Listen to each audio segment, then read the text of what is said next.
semblerait que donc vous ne souhaitiez, enfin vous êtes contre le vote par exemple, mais comment est-ce qu'un parti politique il peut donc arriver en fait à l'État, gouverner s'il n'y a plus d'institutions, s'il n'y a pas de vote, s'il n'y a pas de... Qu'est-ce que vous proposez en fait? C'est quoi l'alternative? C'est le mot. C'est ça, c'est un mot un peu galvaudé en ce moment. Enfin, qui a toujours été galvaudé parce que... C'est un côté un peu péjoratif quand même, quand on dit anarchie, on entend chaos, on entend plus d'institutions, plus de loi. C'est totalement faux. C'est pour ça qu'on vous a invité, qu'est-ce que c'est exactement? L'anarchie, en fin de compte, on la résume, comme disait Louise Michel, c'est la plus haute expression de l'ordre. C'est Louise Michel qui était une militante de la région, loin d'ici, qui a fait la commune de Paris, tout ça. Et donc, en fin de compte, l'anarchie, c'est l'ordre sans pouvoir. Et comment établir cet ordre-là s'il n'y a pas d'institution, s'il n'y a pas de garde-fou en fait? C'est-à-dire que le problème, c'est qu'on fonctionne par mandat et par le fédéralisme entre les personnes, les régions.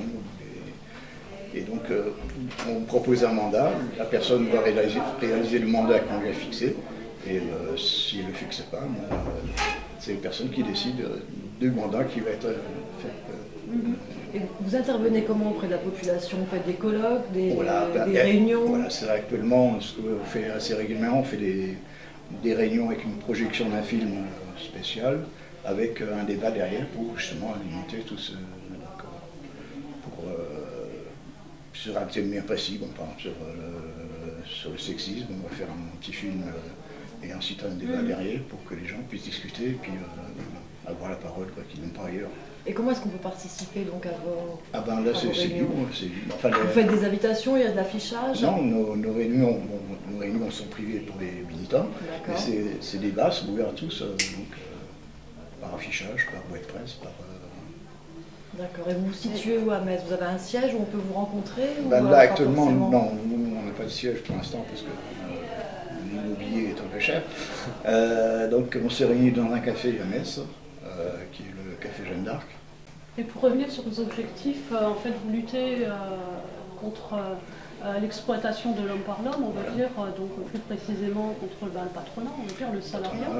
Mais donc qu'est-ce que vous proposez en fait comme alternative? C'est-à-dire que s'il n'y a plus cette exploitation, parce que là, je suis assez d'accord, c'est vrai que c'est une exploitation, mais comment remplacer par quoi? Par l'autogestion, justement. Voilà, c'est quoi alors l'autogestion? C'est un vaste mot qui a été aussi galvaudé il y a quelques années, mais donc c'est les gens qui se prennent en charge eux-mêmes et qui décident de ce qu'ils vont faire eux-mêmes.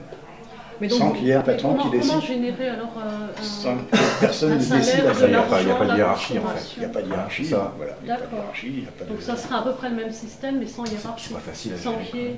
Ouais, ça serait vraiment. Et vous parlez de l'abolition du salariat, mais ça veut dire il n'y aurait plus de monnaie? Comment est-ce qu'on ferait pour. Ce serait du troc, des choses comme ça, des échanges de services? Non, ce serait que chacun selon ses besoins. C'est-à-dire que bon, on faudrait effectivement des biens, des services, mais bon, pas actuellement, comme on s'est fait des chars, des militaires, des machins comme ça. Donc toute cette production serait répartie ensuite selon les besoins de chacun. Si une grande personne aura besoin plus d'alimentation qu'un bébé, mais si par exemple, moi maintenant je vais faire construire une maison. Je vais faire appel donc à un entrepreneur, à des maçons, à des professionnels. Donc dans votre système, on fait comment en fait? Justement, on se regroupe entre ces personnes et on dit... Tu connais un Portugais, tu vas lui demander qu'il te fasse ta maison. Toi, si tu sais faire de la couture, tu lui fais de la couture. C'est un exemple. Mais ça existe déjà un petit peu, on voit les maisons, maintenant les maisons écolo. En fait, il y a plein de gens qui ne se connaissent pas, qui se rejoignent sur Internet et qui aident une personne à la et ainsi de suite. J'ai vu une émission sur France 4 hier, il parlait de ça. En fait, c'est un petit hameau où tous les gens ils construisent leur maison eux-mêmes. Et ils donnent un coup de main c'est pas mal ça. Ça fait un peu partie de votre idéologie. Donc ça serait une solidarité finalement, en fait, si je comprends bien, entre les personnes. Et comme disait justement Laurent, donc en fait ça serait un système un peu similaire, sauf qu'on enlève en fait cette hiérarchie, donc l'exploitation. Voilà. Mais c'est-à-dire que tout ça, ça continuerait à exister. Oui, il le faudrait de toute façon. On ne va pas retourner à l'âge des cavernes, au contraire. On utilise Internet, on utilise tous les moyens modernes, donc même de conception, mais bon, on ne va pas vers toujours plus, puisque c'est pas la peine de produire. Alors que on produit un certain nombre de biens actuellement qui nous servent strictement à rien. On pourrait faire autre chose à la place. Hein. Bien sûr, bien sûr. Comme dans l'alimentation, on surproduit, après manger tout parce qu'on ne peut plus le vendre, alors que des autres pays, ils n'ont rien à manger. Exactement. Ça, on est tous d'accord, je pense. Oui, je pense oui, bien sûr.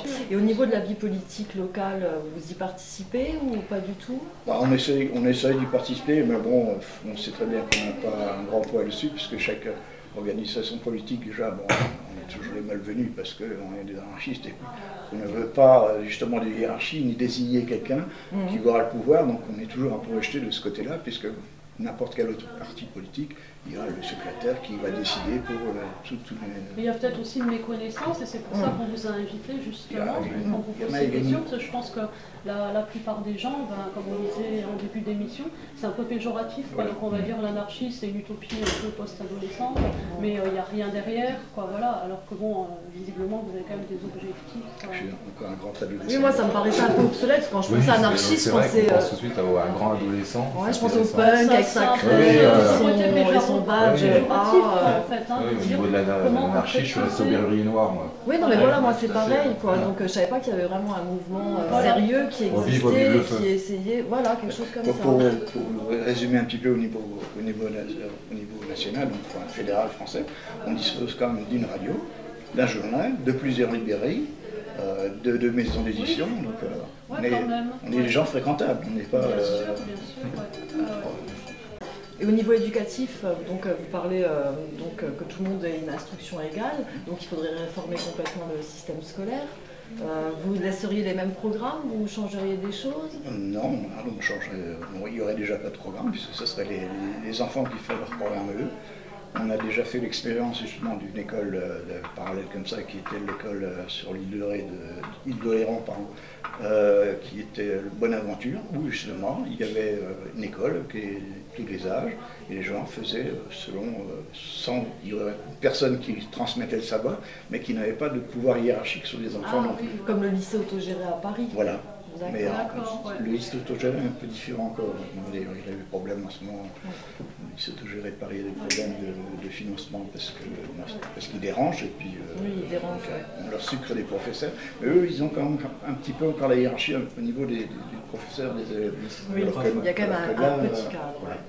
Bon, parce que c'est des gens qui étaient déjà en marge. Donc ils veulent un peu les recadrer quand même pour que... Et ça, c'est vrai que ça sera intéressant parce que là, au niveau de l'éducation nationale, c'est assez catastrophique pour pas mal d'élèves. Oui, c'est ce que j'allais dire, on a beaucoup de choses à changer dans l'éducation nationale, mais bon, là, sur les enfants, on a des programmes.